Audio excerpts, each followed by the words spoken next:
Olá pessoal, então vamos aqui para mais uma aula do nosso curso de programação de microcontroladores PIC, utilizando aqui a ferramenta do MPLAB e IDE e com o compilador XC8, né? Ferramentas gratuitas aí que dá para a gente estar explorando esse mundo de programação de microcontroladores PIC, certo? Então nas últimas aulas a gente já aprendeu a como configurar portas de entrada e saídas digitais, né? Com isso a gente fez a aplicação de ligar LED e controlar LED com o botão.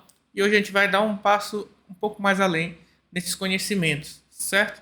Então, indo aqui para a nossa tela, vamos aqui fazer mais um programa, né? Hoje já focando na parte de edição de múltiplos, a edição em massa, né? De um registrador. Né? Então a gente sabia que nessas últimas aulas a gente estava utilizando os registradores TRIS e o registrador PORT, né? Para poder fazer as nossas aplicações, né? Aí, como era uma aula mais básica, a gente estava configurando os bits desses registradores, né? Então, cada registrador desse são registradores de 8 bits e a gente estava trabalhando com bits individualmente, né? Em cada linha de comando. E hoje a gente vai dar um salto a mais, hoje a gente vai estar aprendendo a como fazer a edição completa de todos esses bits, assim para facilitar a nossa programação e facilitar a programação no geral, tanto para a parte de configuração como na parte de controle desses pinos de entrada e saída, e algo que será útil para a gente em aulas futuras, certo? No intuito de, lógico, reduzir o nosso código, certo? Indo aqui para a nossa plaquinha, então a gente estava trabalhando o quê? Com botões individuais e aqui eu estava trabalhando com LEDs individuais, né? Hoje a gente vai procurar fazer uma aplicaçãozinha aqui, onde a gente vai ficar variando o estado desses LEDs, mais de um LED ao mesmo tempo, né? Utilizando a edição do registrador completo. Em vez de trabalhar só com os bits, eu vou trabalhar com todos os mais de um bit, né? Nesse caso. Então a gente vai começar aqui, vai fazer aqui uma ligação aqui nesses LEDs aqui, né? Utilizando essa técnica aí, que aí facilita bastante algumas ocasiões, principalmente quando eu estou trabalhando em controle de portas de entrada e saída digital, certo? Então, indo para cá, a gente vai fazer as nossas configurações. Então, aqui, como tem aqui o nosso bloco de configurações, e aqui é o loop infinito que vai ser responsável por repetir o programa, né? Então, aqui a gente vai usar aqui, né, fazendo a explicação da nossa aula, né? A gente vai utilizar aqui uma parte. Então, após você ver essa aula, você pode estar expandindo o conhecimento, né? Então, aqui a gente tem 8 LEDs, né? Nessa placa aqui que a gente está trabalhando. E aqui, para a questão de dados, eu vou trabalhar só com metade deles, né? Só com 4 LEDs. Então, eu vou estar trabalhando aqui do RB0 até o RB3. Quando acabar a aula, você pode começar a querer brincar, né? A desenvolver, expandir esse conhecimento, em vez de usar 4 LEDs a 5 ou até todos os outros LEDs disponíveis nessa placa. Então, a gente vai utilizar só 4, que é do RB0 até o RB3. Certo? Então, a primeira coisa que a gente tem que configurar é configurar esses pinos como saída, certo? Então, eu vou botar aqui o registrador TRIS, o porte que a gente quer trabalhar é o porte B, é o conjunto de portas B, né? Então, colocar TRIS B igual, e aqui eu vou editar bit a bit, né? Dentro dessa ideia aí, eu posso editar esses bits de duas formas, né? Utilizando valores binários, né? Valores binários, que é o mais perto. Quando a gente trabalha com 0 e 1, eu posso utilizar uma cadeia de binários para fazer essa edição. Posso usar também números decimais ou números em hexadecimal, né? São as formas aí que a gente pode estar mandando, fazendo a edição desse registrador como um todo, certo? Então aqui, como a gente tem 8 bits, então eu preciso de uma cadeia de 8 números binários, né? Então aqui dentro da programação em microcontrolador, posso supor, quando eu quero utilizar um número que esteja no formato binário, eu coloco o 0B, B de binário, né? O decimal padrão é um número normal, né? Então isso aqui é um número que o compilador já entende como um valor decimal. Se eu quiser um número binário, boto 0B. Se eu quiser um hexadecimal, 0x, certo? Então vamos colocar aqui 0B, beleza, e a gente vai fazer a configuração daqueles 4 bits, daqueles 4 bits que controlam o estado de como vai funcionar o RB0 até o RB3 como 0, né? Então, eles, se a gente for ver lá, eles são os números mais menos significativos. Então, aqui eu preciso de 8 bits, né? Então, eu vou colocar aqui 8 zeros só para representar esses bits, né? Então, 0, 0, 0, 0, 0, 0, 0, 0. Ponto e vírgula. Certo? Aqui a gente tem os nossos 8 bits que a gente tem que decidir se eles vão ser de valores 1 ou de valores 0, né? Esses bits aqui. Então eu quero configurar os 4 bits menos significativos como 0, que é a saída. Esses 4 bits vão representar o modo de funcionamento desses pinos aqui de saída, entrada e saída digital. Então, esses 4 primeiros aqui, ó, então, se eu quero 4 menos significativos, são esses 4 primeiros zeros aqui que eu tenho que editar. Então, a gente já está aqui como 0, vamos colocar como já está aqui como 0, vamos deixá-los como 0, certo? E os outros que são do pino que a gente não vai estar trabalhando, né, que é do RB4 ou RB7, a gente pode deixar 0 como também, mas caso a gente queira gravar isso num circuito real, certo? O que nós temos que fazer é fazer justamente, vou colocar eles como 1, que aí eles viram pinos de alta impedância, né? Isso aí evita o mau funcionamento da minha aplicação no decorrer do tempo, né? Então, como a gente fosse só se for trabalhar só com simulação, eu gosto de deixar esses LEDs, né? Esses pinos que eu não vou utilizar como 0. Mas já querendo partir para uma situação mais prática, é sempre bom colocar os pinos que a gente não for utilizar na aplicação como de alta impedância. E como é que eu faço isso? Configurando eles como pinos de entrada, certo? Então, coloquei aqui os outros pinos de entrada, certo? Então, esses 8 números aqui binários, eu também posso convertê-los em hexadecimal, né? Então, você pode utilizar muito bem uma calculadora de programador do Windows para poder fazer essa conversão, utilizar se você souber, né? Então, em vez de botar ali aquele valor ali em binário, eu também posso substituir esse valor por 0x em hexadecimal, certo? Esses primeiros 4 valores aqui, se a gente for somar dentro da teoria dos números binários, conversando binários para hexadecimal, esse número aqui vai dar, né, em decimal vai dar 15, e 15 em hexadecimal é F.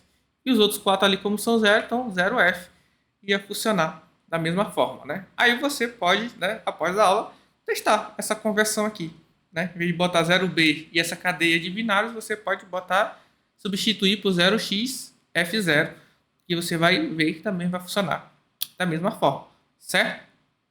Então aqui eu fiz a edição em massa desse registrador aí que a gente está trabalhando, certo?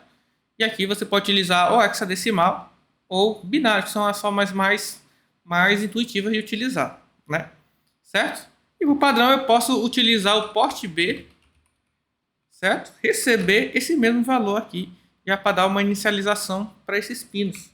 Isso já garante que os pinos que a gente estiver utilizando estarão já no modo desligado, certo? E o mesmo que você pode utilizar aqui, repetir o valor do tris B por porte B, certo? Isso vale também para o tris A, porte A, caso a gente queira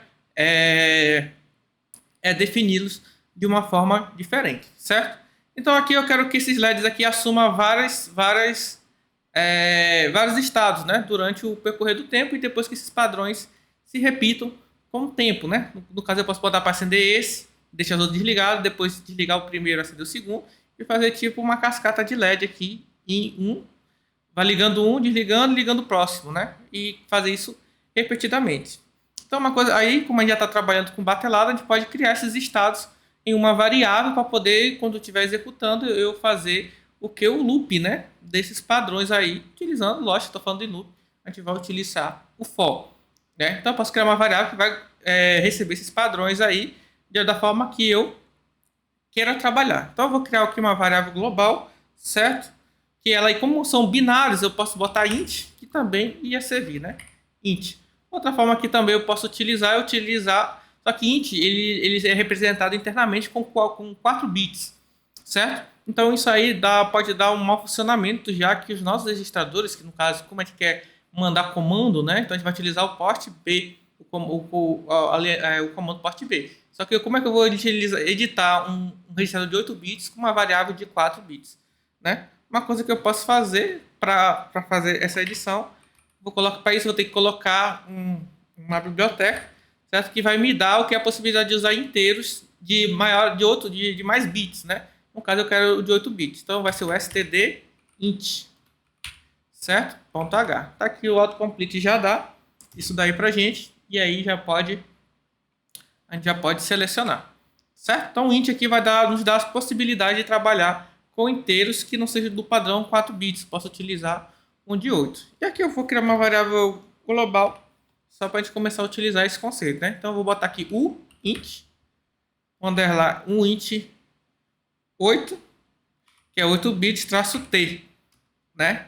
Eu vou botar aqui padrões, né? Ponto e vírgulas. Se tiver certo, esse int aqui, ele vai destacar para vocês da forma aqui que a gente está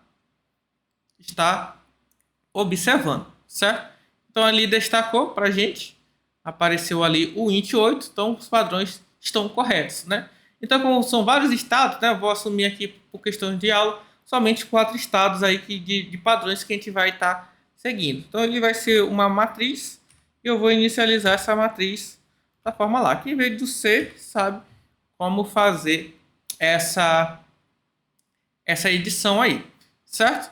Então, como eu quero ligar os slides em sequência, né? Aqui eu vou utilizar um padrão mais geral, caso eu queira montar qualquer padrão. Então, eu vou utilizar aqui. Então, cada posição desse vetor vai indicar um padrão que eu quero fazer. Então, eu vou botar aqui 0B. Aí, os 4 primeiros a gente não vai utilizar, eu vou botar como 1, né? Já são esses padrões aqui do porte B e os outros 4 eu vou editar. Então, eu quero só ligar o primeiro. Então, 3 zeros e eu vou ligar o primeiro, certo?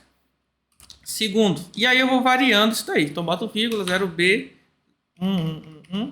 0, 0, 1, 0, certo? E isso daí eu vou só dando shift nesse 0 para a próxima casa. E a casa anterior vai ficar com 0, né? Ó, vou botar 0 aqui e vou colocar 1 na próxima casa, certo? Aí eu vou copiar e colar isso daqui, só para vocês observarem aí a mudança, certo? E com isso aí vocês podem criar outros padrões, né? Ó, vou zerar o 1 daqui e colocar 1 nessa quarta casa aqui, que vai ser responsável por ligar o RB3, certo?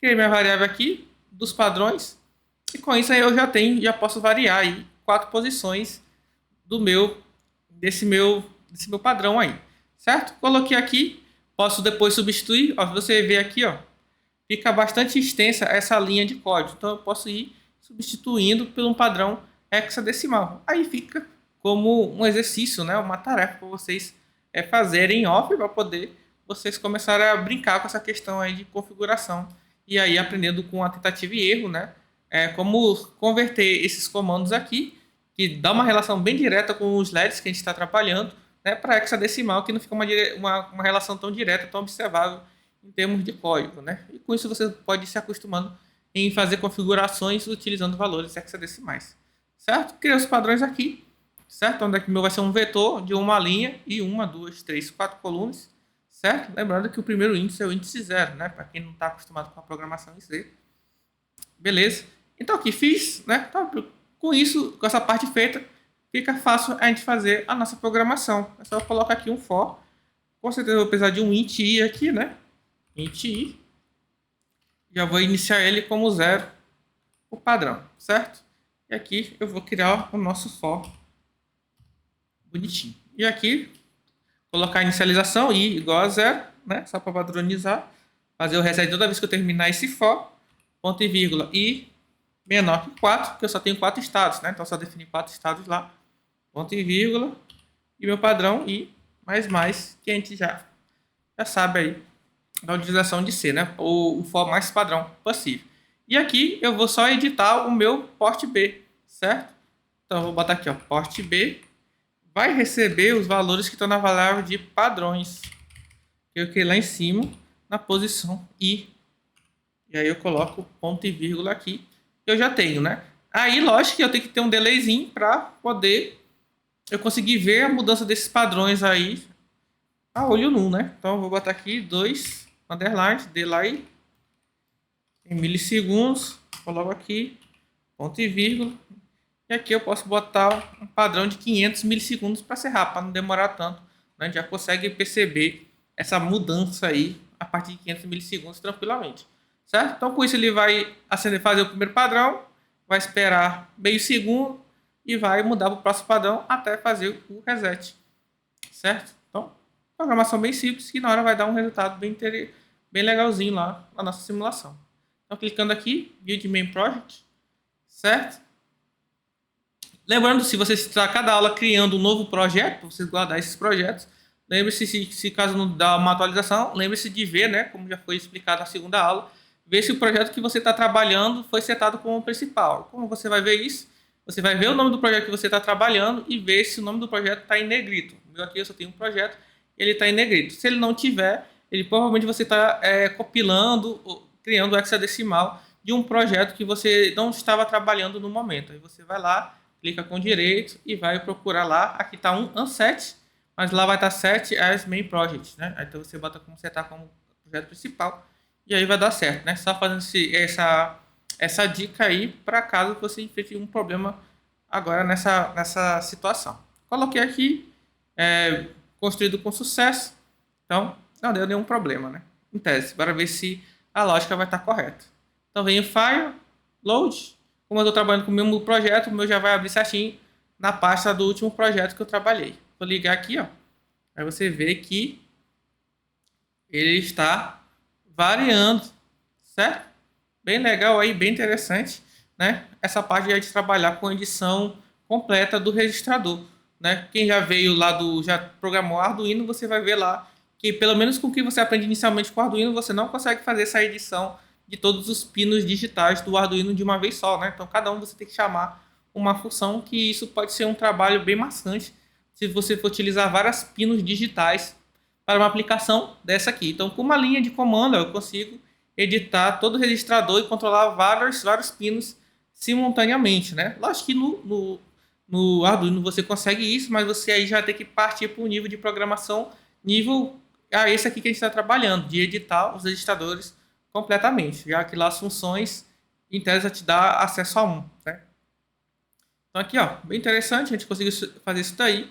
E a gente pode fazer e ir brincando com essa questão, certo? Eu posso querer botar um outro padrão, ou botar mais padrões, ou utilizar mais LEDs para poder fazer essa minha aplicação aqui, né? Então, uma coisa interessante também, ó, o padrão esse aqui está executando indefinidamente, uma sugestão aí de exercício para você trabalhar, ele está executando um padrão aqui. Se eu segurar um botão desse aqui, ele vai o quê? Ele vai mudar a forma que esse padrão se comporta, né? Seria algo interessante para a gente fazer em outras aulas e fazer como exercício aí, né? Só controlar. Lembrando que aqui, se for nesse nível de programação aqui, devido a esse delay aqui, esse botão lógico só vai ser lido depois que você chegar. Quando estiver executando esse padrão, só vai conseguir mudar de padrão, né? No caso desse exercício, se você permanecer com o botão segurado até o padrão terminar de executar, certo? Lógico que você vai fazer uma programação mais procedural, mais passo a passo, né? Aí caso você queira apertar logo e fazer a mudança instantânea do padrão, aí ou você vai ter que utilizar as tags de interrupções, né, do microcontrolador, ou então você vai ter que fazer uma programação um pouco mais complexa para poder ele entender essa mudança aí no meio da execução, né? Então, se você colocar, então é um exercício legal, você apertar o botão e alterar o comportamento, esse comportamento que está sendo executado. Aí, se for utilizando delay, você tem que lembrar que provavelmente você vai ter que segurar esse botão aqui, né? Até enquanto o padrão estiver executando, ele só vai mudar quando ele fazer o último passo, né? No caso aqui desse, ele só vai executar depois que ele terminar de ligar esse LED. Aí, se eu estiver segurando o botão, ele vai trocar a dinâmica disso daí, né? Então, bora fazer esse exemplo aqui, só para a gente ficar mais legal. Então, aqui, ó, tem padrões. Então, vou botar aqui, ó, padrão, mudando a minha variável para padrão 1, e vou criar outra de padrão 2, para fazer isso daí, para você ter uma ideia desse comportamento, né? Mas você que é iniciante pode complicar um pouquinho. Aqui, vou criar o padrão 2, e aqui eu vou colocar outro padrão aqui, né? Você pode parar e aí E aí ver o comportamento, certo? Deixa eu ver aqui. Certo. É que eu vou desligar todo mundo. Beleza, tá aqui dois padrões, certo? A edição aqui é a mesma, só vai mudar aqui no for. Certo? Então eu vou botar aqui o if. Então eu vou criar uma variável int do estado que eu estou trabalhando. Eu vou trabalhar só com dois padrões, então é um estado binário. Posso tratar como estado binário 0 ou 1, né?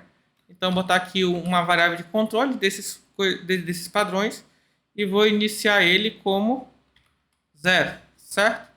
Aqui eu boto o if, como a gente já aprendeu, vou ter que editar aquele botão.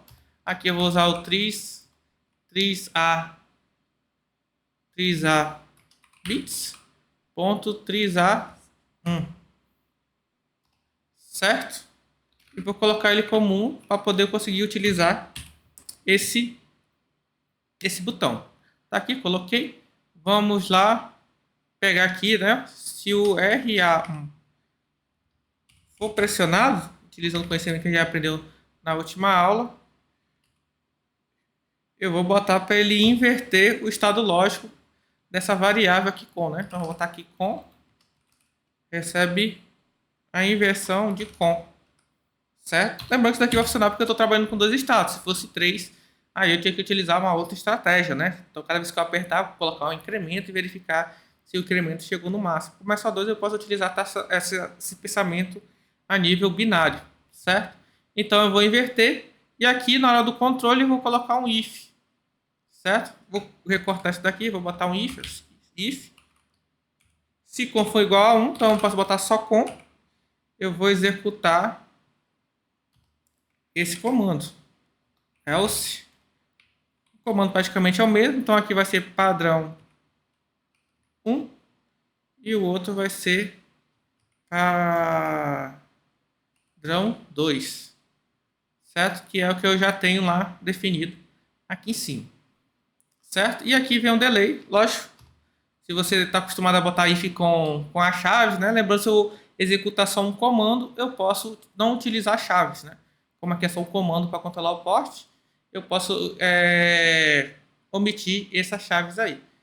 Vou executar. Vamos torcer para que dê certo. Pronto, construído com sucesso. Beleza. Vamos lá. E aqui eu vou construir de novo, que eu vou botar 300 milissegundos aqui para ser um pouco mais rápido, para não demorar tanto ele reconhecer a mudança reconhecer o pressionamento do botão. Pronto, foi completado. Vem aqui, File, recarregar o último. Ele já está trabalhando aqui com o padrão, certo? Então vou segurar aqui, ó. Ele mudou para o próximo, certo? Vou segurar aqui, ó. Mudou já de novo, da forma que a gente imaginou, né? Então, aí você pode agora estender para 3, 4, 5, variando aí para você desenvolver melhor essa técnica de programação dentro desse contexto dos microcontroladores PIC. Vou segurar de novo, mudou, certo? Bem interessante aí. E viu que a programação em si é rápida para a gente fazer coisas interessantes dentro do microcontrolador, né? A grande questão dentro de sistemas microcontrolados é você entender o funcionamento do sistema, o funcionamento dos componentes eletrônicos que você está utilizando e assim fazer a programação, que geralmente vai ser simples, né? Não vai ser algo tão complexo. Então, com isso daí, a gente acaba encerrando a nossa aula de hoje. Finalizar aqui mostrando o que a gente fez, certo? Algo aí bem legal. Beleza? Então, é isso. Desejo vocês ótimos estudos, né? E a gente se vê na próxima aula do nosso curso.